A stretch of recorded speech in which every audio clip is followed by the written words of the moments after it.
임플란트는 신경이 없습니다. 그래서 당연히 자연치아하고는 느낌 자체가 같을 수가 없습니다. 이 임플란트라고 하는 것은 치아처럼 이렇게 이 뿌리부터 머리까지 하나로 이루어진 치아와는 달리 이렇게 임플란트 뿌리, 그 다음에 임플란트 기둥, 그 다음에 보철, 머리 이렇게 1, 2, 3 세 가지 부품이 결합이 된 기계입니다. 그래서 이 임플란트 뿌리하고 기둥하고는 이 나사를 통해서 결합을 하고, 그리고 임플란트 기둥하고 보철하고는 이렇게 접착제를 통해서 결합을 합니다. 따라서 이렇게 임플란트를 사용을 하면은 나사가 풀릴 수도 있고 요 접착력이 없어져서 보철이 탈락이 되는 경우가 생길 수도 있습니다. 그런 경우에는 간단하게 수리를 해서 해결이 가능합니다.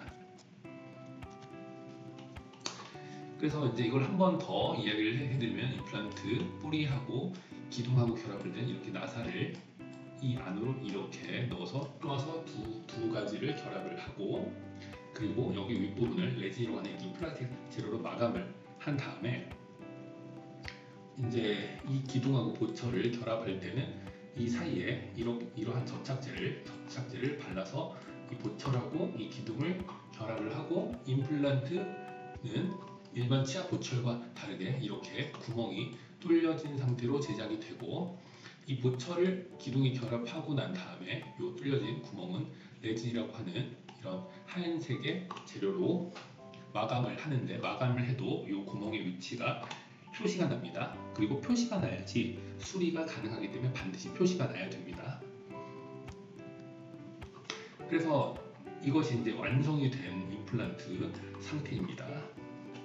임플란트 뿌리, 기둥, 머리, 요 사이는 나사, 그 다음에 요 사이는 접착제를 통해서 결합을 하죠. 근데 이제 우리가 사용을 하면은 이 나사가 풀리는 이런 상황이 발생할 수 있습니다. 그리고 이 나사가 지금 상태보다 더 풀리면 치아가 이렇게 흔들리는 게 아니라 이 자체가 뽑힐 수도 있습니다. 아무튼 이런 문제가 생기게 되면은 임플란트 보처럼 이렇게 구멍이 뚫린 상태로 제작이 됐기 때문에 이 구멍,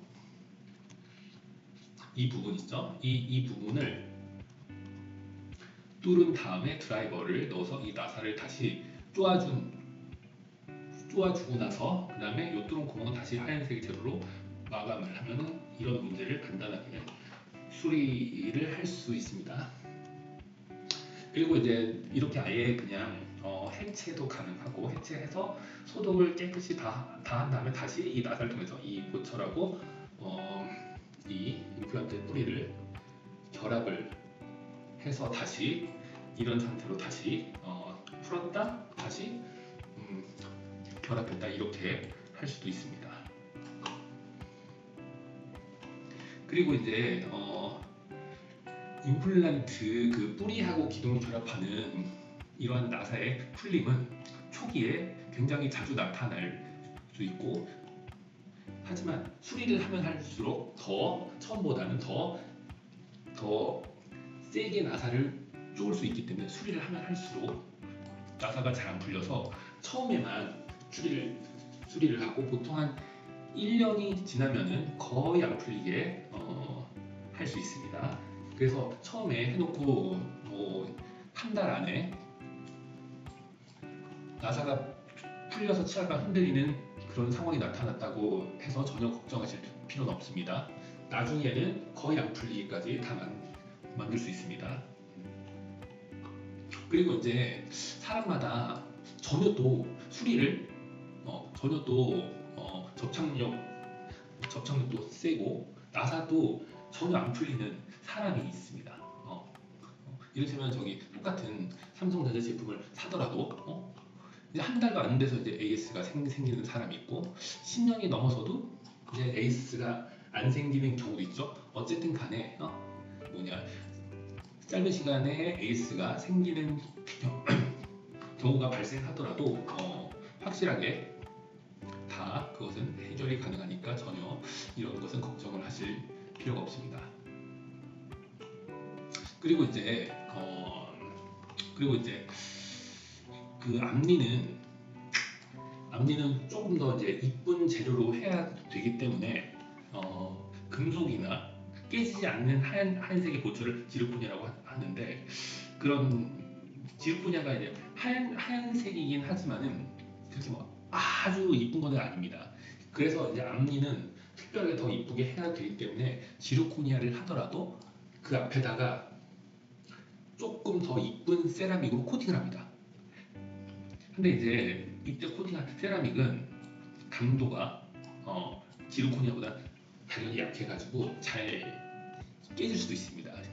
그래서 앞니는 임플란트 보철을 하든 그냥 보철을 하든 라미네이트를 하든 아주 강한 색의 보철을 쓰는 게 아니라 가장 이쁜 보철을 쓰고, 그것은 가장 강한 보철이 아니기 때문에 깨질 수 있으니까 이제 국수나 면 종류 음식을 앞니로 끊을 때만 사용을 하시고 앞니를 쓰지 않는 것이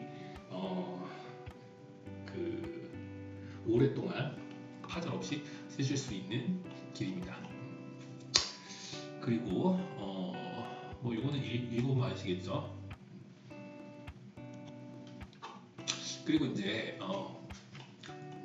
처음에는 교합을 이제 일정하게 이제 치과 의사가 교합제를 이용을 해가지고 균일하게 맞춰 주지만은 환자에 따라서 교합을 분명히 균일하게 맞췄는데도 좀 어색하고 높다고 느껴질 수도 있는데, 이것은 시간이 가면은 대부분 해결이 되고, 교합을 똑같이 균일하게 맞췄는데도 높다고 더 깎아버리면 치아가 씹히지 않습니다.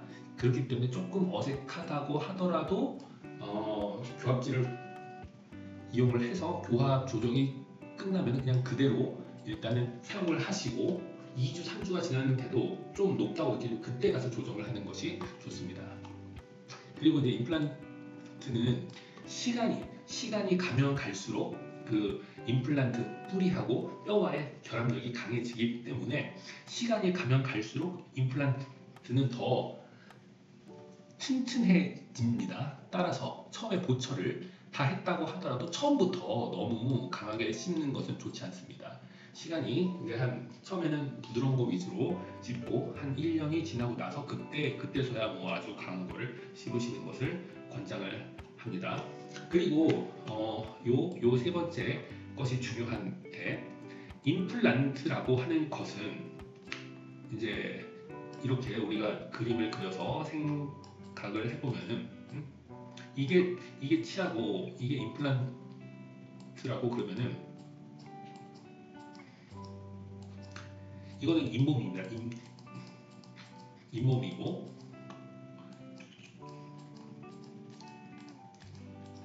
이것은 뼈입니다. 뼈. 그래서 잇몸하고 뼈. 그래서 치아를 둘러싸고 있는 것은 이러한 잇몸하고 뼈이고, 이렇게 치아를 둘러싸는 이 잇몸하고 뼈를 치주라고 합니다. 근데 치아를 뽑고 이렇게 치아 대신에 이렇게 임플란트를 하더라도 이제 이 치아가 임플란트로 바뀌었을 뿐이지 잇몸하고 뼈는 똑같습니다. 그렇기 때문에 치아 주변에 이런 음식물이나 치석이 끼어가지고 잇몸이 붓고 피가 나고 아프고 요 밑에 뼈가 내려가는 이런 질환을 치주 질환이라고 하는데, 치아를 빼고 임플란트로 바꿨다고 하더라도 치주는 똑같기 때문에 임플란트 주변에도 당연히 음식물이 끼고 치석이 생기면은 당연히 똑같이 이 잇몸도 붓고 피나고 아프고 이 뼈도 녹을 수 있습니다. 그래서 치아 대신에 임플란트를 하더라도 치주 질환은 정확히 똑같이 발생할 수가 있습니다. 임플란트도 치아와 똑같이 잇몸하고 뼈 요거 두 개를 합쳐서 치주라고 하죠. 잇몸하고 뼈로 둘러싸여 있기 때문에 양치 등 구강 관리를 소홀히 하거나 또는 구강 관리를 아무리 깨끗하게 하더라도 유전적으로